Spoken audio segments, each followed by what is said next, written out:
bienvenue à Aminata Niakate, pardon. Bonsoir Aminata. Salut. Bonsoir. Salut Aminata. Désolé ça pour va. le retard. On t'entend bien, tout va bien. Alors Merci. Aminata, tu es candidate de la NUPS dans la 13e circonscription de Paris. On te souhaite la bienvenue. Merci d'avoir accepté notre invitation. Et je laisse la main à Bruno. Pour ton portrait, si on a un jingle. Oui, on a un jingle,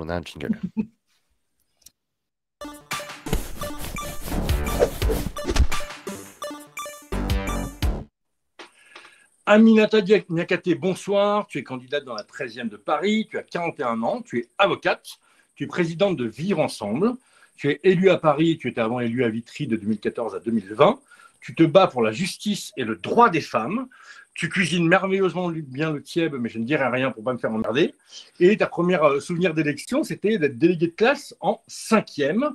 Et tu as en plus un plaisir coupable, qui est chaque fois que tu as eu raison. Donc, comme tu es un peu clairvoyante et que tu annonces les choses avant, tu seras notre députée Cassandre. Est-ce que ça te convient?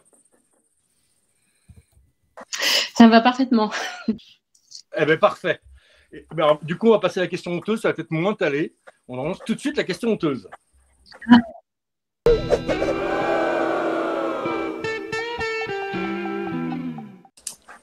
Alors, Aminata, est-ce que tu connais les Darwin Awards? Les Darwin Awards, chaque année, récompense. Tu connais pas les Darwin Awards? Chaque année, ils récompensent la mort la plus stupide. Est-ce que tu pourrais nous raconter la fois où tu aurais peut-être pu gagner ce trophée? S'il te plaît. Est-ce que tu peux nous raconter ça? C'était il y a des années, mon premier voyage au Mali, j'avais peut-être 20 ans à peu près. Je suis chez ma grand-mère, gros village, 15 000 habitants quand même, donc dans un village au Mali. Et donc, je vais prendre donc c'est en plein air. Et juste à côté et en dessous, donc tout est en terre. Et puis juste en dessous, y a la fosse sépulture. Vous voyez, c'est un peu comme des toilettes turques, mais en terre. C'est enterré, etc. Et le fondre du Macron. Et bref, j'ai failli mourir dans la fosse septique avec Ah ouais. mes souhaits, j'ai pu. Ah oui, t'as failli mourir étouffé dans une fosse septique. Un peu humiliante. Et heureusement que c'est moi et pas ma grand-mère sortir de ce truc à la force des bras, quoi. Ah, c'est humiliant et c'est traumatisant quand même, non? Un peu traumatisant, donc, du coup... un petit peu en sortant de là et donc je sors de là, je me mets sur le côté. Donc du coup, le sol continue de s'effondrer, c'est les chiottes, quoi, en gros. Hein. Donc, je me rince, etc., toute tremblante et tout. Et je sors et tout, et je vais raconter ça à ma famille qui alors que j'ai failli mourir. Et ils ont été voir et là, ils l'ont moins ramené quand même. Oh, et bon, heureusement que c'est arrivé à toi plutôt qu'à ma bite. Mais ouais, j'ai failli mourir comme ça, quoi. Bon, finalement, c'est pas si honteux parce qu'en fait, en réalité. Non, c'est pas si honteux. En fait, ça veut dire que tu as déjà une capacité naturelle à t'extraire de la Macronie. C'est déjà pas mal. Alors, on va du coup enchaîner tout de suite avec la question prune pour que tu nous racontes un peu.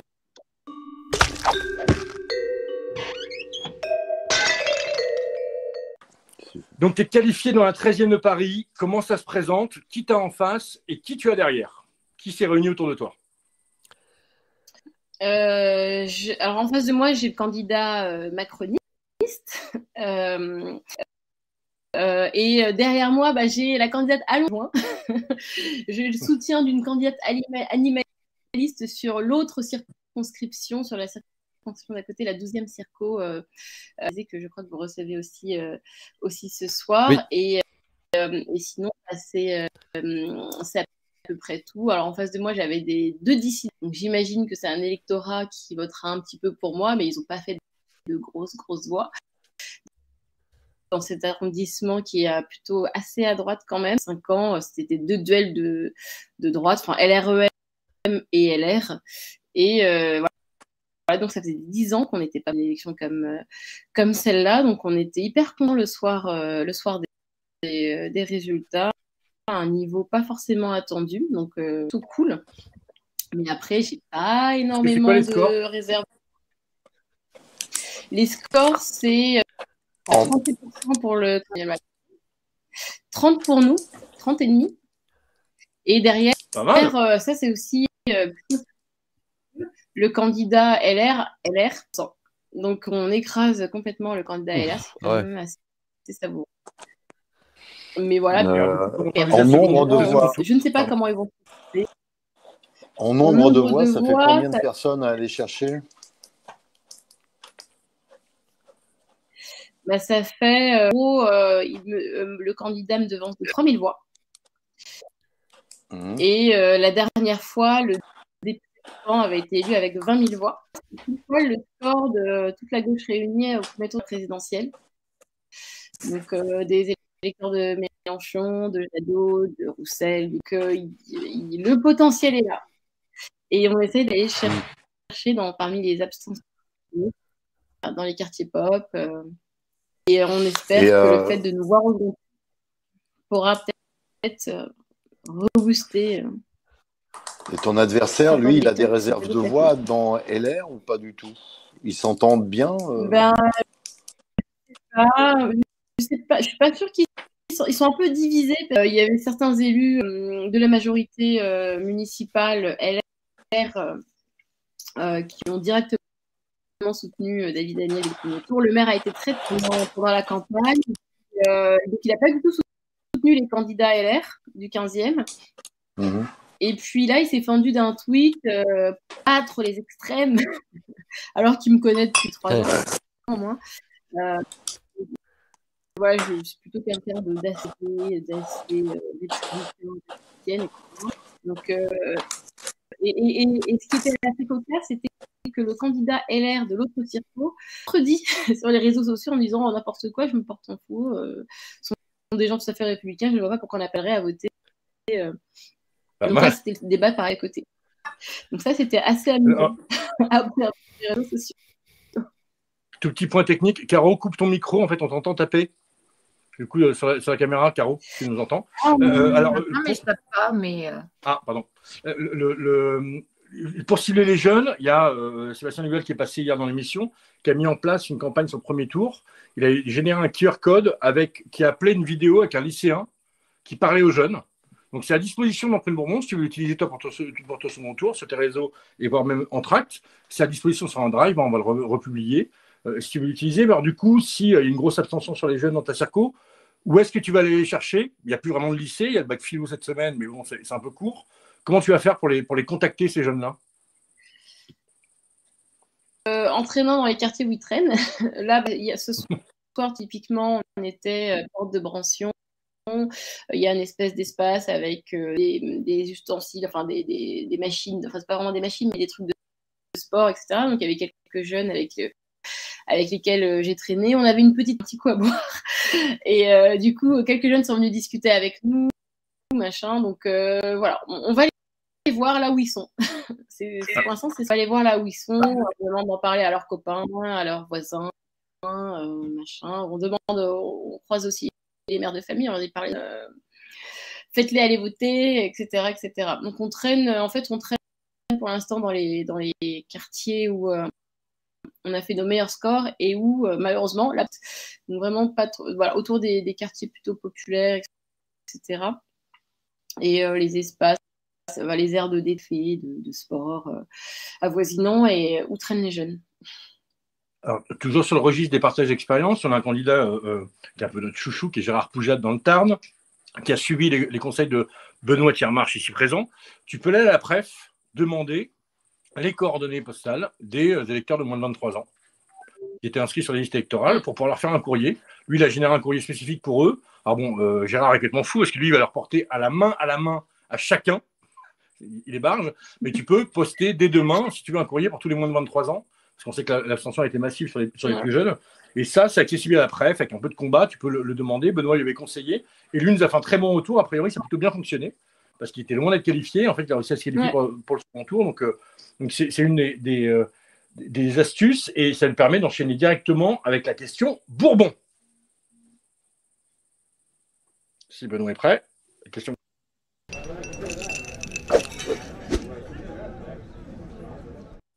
Donc, Aminata, il reste 3 jours. Ici, c'est un centre de service. Qu'est-ce qu'on peut faire pour toi? Comment on peut t'aider? Tu peux demander n'importe quoi. Je sais pas ce que je peux faire pour moi. J'ai aucune idée. Venir faire le porte-à-porte avec moi. Rappelle-nous les contours de ta circo, en gros. Les contours de ma circo, c'est la moitié sud du 15e. C'est une circo avec pas mal de... En fait, je suis le portrait robot de ma circo, sauf peut-être des origines populaires que les habitants et les habitantes de ma circo, quoique on a quand même aussi des quartiers populaires, mais c'est circo de Quadra, souvent CSP+, qui veut pas trop payer d'impôts. Donc, plutôt friand d'une politique macro de justice sociale. Et je sais pas s'ils sont sensibles à l'écologie, mais les mères de famille le sont pas mal sensibles à ces sujets de climat, etc. Et voilà, et je dis que c'est que population parce que je suis avocate, etc. Et puis je ressemble aussi au quartier pop, même si là j'ai ma petite veste qui traînait dans les quartiers pop, mais j'ai passé 35 ans de ma vie et je continue de les fréquenter et de me sentir comme un poisson dans l'eau. Donc voilà, et plein de gens qui s'identifient à... Et donc aujourd'hui, tu as assez de militants, tu as assez de sous pour pouvoir finir ta campagne? J'ai assez de militants, j'ai assez de sous. On a un petit groupe WhatsApp où dedans maintenant je crois qu'on est 160 militants. On a récupéré les copains du 16e qui malheureusement sont au second tour et tout, donc ils sont venus nous prêter main forte. De tracts, de sourires, de messages d'appel au vote, les quartiers où on a le plus performé, il y a eu la plus grosse attention et on espère que ça va marcher. Donc, on fait du porte-à-porte, on fait des petits apéros d'immeubles et franchement j'ai un super accueil. Les gens, il y a un engouement, les gens disent c'est possible, donc j'ai pas voté le premier tour, donc je vais me dépasser. Après, est-ce que ce sera suffisant? Je ne sais pas. Mais les copains Sikirou, Bono, tout ça, qui ont été élus au premier tour, ils viennent filer un coup de main ou pas? Quelques personnes sont venues, etc. Mais non, ils sont. Pour le coup, elle était venue à ma soirée de lancement de campagne. Non, mais eux, ils ont des militants, des groupes d'action qui sont... Ils ont des groupes d'action et des militants qui sont aguerris, qui savent faire du porte-à-porte, qui savent distribuer des tracts et ils l'ont fait bien d'abord parce que Daniel et Sophia ont été élus au premier tour. Donc, je sais pas, tu peux leur poser la question. Nous, on peut poser la question à Sophia, à Daniel, de leur dire allez aider Aminata parce que c'est pas normal. Vous n'êtes pas en vacances, les gars. Il y a encore 3 jours, quoi. Et puis aussi, malheureusement, Julie et Pauline. Et Julie et Pauline, bien sûr. Bien sûr, Julie et Pauline qui n'ont pas été élues peuvent filer un coup de main. Écoute, très bien. Ce qu'on propose de Julie sont venus, ouais. Cool. Bon, si ça fonctionne, tant mieux. Ce qu'on va faire, c'est que nous, on va envoyer des messages à Julie et Pauline pour proposer à ce que leurs militants, etc., et elles-mêmes, je sais que Julie a pas mal de boulot là, à Toulouse ce soir, mais peuvent venir prêter main forte. Dans le chat, on va aussi publier donc Sud 15e. Donc pour tous les gens qui sont dans le coin, n'hésitez pas. Et tu viens de dire un truc très important, Aminata, qui est un sentiment qu'on a, une intuition, qui est malgré tout qu'il y a beaucoup de gens qui se sont dit au premier tour, j'y croyais pas. Et le fait d'être qualifié au second tour, il y a beaucoup de gens qui n'ont pas été, qui là vont y aller en se disant ah merde, en fait c'est possible. Et sur des circuits comme les tiennes, je pense qu'il y a un effet de levier qu'on n'a pas prévu, qui peut être assez important de gens qui se disaient que la gauche ne pouvait pas passer et que là ils vont y aller. Non, mais c'est absolument. Il y a une. Et c'est pas que arithmétique en fait. C'est un gros enjeu de mobilisation de gens qui disent ça va orientée au premier tour de la présidentielle, etc. Mais là, il y a peut-être chance d'avoir une politique un peu différente. Donc, non, les gens me reconnaissent de plus en plus dans la rue, pour prendre des photos et tout. C'est un truc de fou. Et du coup, on recycle un peu, parce qu'on en a parlé un peu avant. On ne sait pas ce que ça peut donner, mais qui est une idée qui a surgi hier soir, qui est la technique du post-it, qui est de déterminer un nombre de voix qui te manquent, qu'il te faudrait. Et du coup, à chaque fois que tu croises quelqu'un qui n'a pas été voté ou de lui attribuer un numéro en disant il manque 2000 voix, en fait, bah, tu es le 2000e ou tu es le 1646e. Si tu es convaincu, vas-y, et tu lui donnes un post-it avec son numéro pour le responsabiliser et pour que le dimanche matin, il sorte du lit et qu'il aille voter. À tester, on ne sait pas. Hein, on fait vraiment, vraiment, c'est un truc qui a surgi hier, mais peut-être que c'est à tester pour les responsabiliser. Le message est parti pour du côté de Sofia et pour venir filer un coup de main et tout ça. Parfait. Alors, du coup, Aminata, demain, quand tu seras élu, parce que ça va arriver dimanche, quand tu seras élu, parce qu'on nous le demande dans le chat, du coup, je la pose, et on va du coup foutre le jingle de la question Rousseau. C'est quoi la loi que tu veux? Hein? C'est quoi?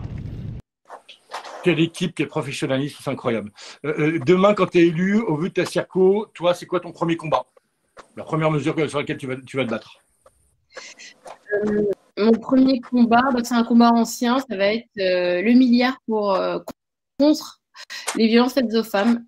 Donc, ça va être un enjeu de but, parce que ce que je dis tout le temps, c'est qu'un programme, c'est une loi de finance. Donc, l'argent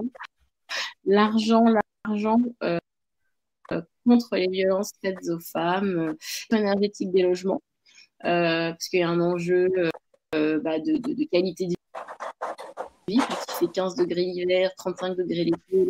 C'est plutôt assez vivable. Il y a un enjeu de portefeuille, puisque quand on paye des fortunes de factures dans des HLM où on ne gagne pas déjà très bien sa vie, puisqu'on est libre à vivre dans un HLM, le pouvoir d'achat, c'est évidemment bon pour le climat. Et du coup, tu peux peut-être surfer sur l'épisode de Laura dans le Tarn, qui est complètement fou, cette jeune femme qui a posé une question à Macron, pour lui dire qu'en fait, pour les violences faites aux femmes, on veut de l'anticipation et pas de la répression. C'est-à-dire qu'on pas d'envoyer des gendarmes, mais d'envoyer de l'argent avant pour pouvoir faire de la formation, etc. Donc plutôt de la formation et pas de la répression. Effectivement, parce que là, c'est quand même fou qu'on a envoyé sous prétexte qu'on suspectait qu'elle a été violentée. Donc effectivement, il faut plus de formation en amont et d'anticipation et pas du tout de répression. Alors, on va juste parler rapidement de ta technique ninja à toi. Oui, c'est vrai. Tu pourras apprendre aux autres. C'est quoi le conseil que tu leur donnerais? On va lancer le jingle de la question ninja.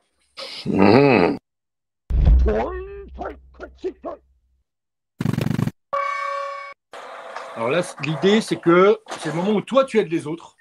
Alors, hormis le secret de la fontaine de jouvence, parce que Aminata a 41 ans, elle en a parlé dans son questionnaire, c'est pour ça que je me permets de le dire, effectivement, où elle fait très clairement au moins 15 ans de moins, très clairement. Hormis ça, c'est quoi le conseil que tu donnerais aux autres là, qui sont en battle sur le second tour, le truc que tu as pu expérimenter, ton petit truc à toi, et tu te permettrais de donner comme conseil aux autres? Moi, mon truc à moi, c'est que je suis sympa. Je souris aux gens, et donc les gens, ça les oblige à sourire aussi. Et donc, ils me trouvent sympa. Malgré Mélenchon, ils me trouvent sympa. Voilà, donc soyez je sais pas. Les gens sont plutôt, ils ont envie, ils s'arrêtent, ils discutent. Je crois que c'est mon sourire. Bah, tu sais que sympa, ça s'apprend pas. Hein. Moi, il y a un comique avec qui j'ai travaillé il y a très longtemps qui regardait un autre mec à la télé et il disait « Oh, tu sais, je vais lui piquer sa spontanéité. » Et ouais, sympa, tu l'es ou tu l'es pas, mais tu piques pas la spontanéité ou la sympathie de quelqu'un où tu peux pas calquer, quoi. Et c'est vrai que toi, tu as un côté sympa, naturel, tu souris, et donc on vient vers toi naturellement. T'imagines si moi je faisais campagne avec ma tête un peu fermée, qu'est-ce qu'il y a? Tu veux pas voter pour moi? Qu'est-ce qu'il y a? Ça marcherait pas. Moi, je suis pas sympa, mais je suis bon. Caro, il paraît que tu avais un petit conseil ninja aussi pour nos candidats ce soir. Allez, Caro. Micro. à tous les militants, parce que c'est une technique ninja mais, que j'ai déjà demandé, mais là, je demande à tout le monde qui vont faire du porte-à-porte à partir de demain. Dès que vous tombez sur une personne âgée, s'il vous plaît, parce que notre première ministre Borne, elle n'a pas répondu à Bruno, mais elle a convoqué tous les préfets et donc rien n'est fait. On arrive en canicule. S'il vous plaît, dès que vous tombez sur des personnes en situation de handicap ou des personnes âgées, demandez-leur si elles se sont hydratées. Les urgences sont mal, tout va mal dans notre pays. Donc, si au moins en faisant du porte-à-porte, on peut sauver des personnes de la déshydratation, on n'aura peut-être pas gagné une voix, mais peut-être que si, mais au moins on aura sauvé une vie. Donc, ça ne coûte rien, en plus de faire du porte-à-porte, de rappeler les bienfaits de l'hydratation. Ça ne nous coûte rien. Voilà, on tape la porte et on précise il faut s'hydrater, madame ou monsieur. Voilà, j'ai fini, j'ai fait vite. C'est pour ça qu'on t'aime. Hein. Ouais. C'est pour ça qu'on t'aime. C'est que tu dis, on s'en fout de gagner une voix, on va sauver une vie. Voilà. Bon. Voilà. Moi, je t'aime pour ça. Voilà. Ah, mais on prend la voix aussi. Hein.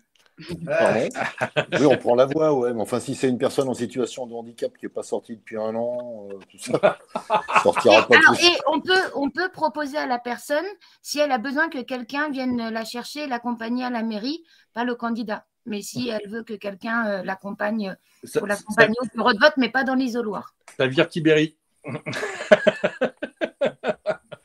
Bah bon, non, merci beaucoup, Caro. Merci beaucoup, Aminata. Ce qu'on te propose, c'est de venir 10 secondes dimanche soir poser juste un cri de joie quand tu as appris que tu seras élu du peuple. Yeah. N'hésite pas à te reconnecter sur Point Bourbon. Tu poses juste un cri et tu repars. On va faire une grande soirée comme samedi dernier, comme dimanche dernier. On a eu de très très bons retours, donc on va la maintenir du coup. Et puis nous, on est toutes et tous derrière toi et on va envoyer Bruno l'a déjà fait. On va continuer à envoyer des messages pour que tu aies du renfort. Et nous, on y croit. Voilà. Merci beaucoup. Courage à toi et on se retrouve à l'Assemblée nationale. Ciao. Merci. Ciao, Aminata. Ciao.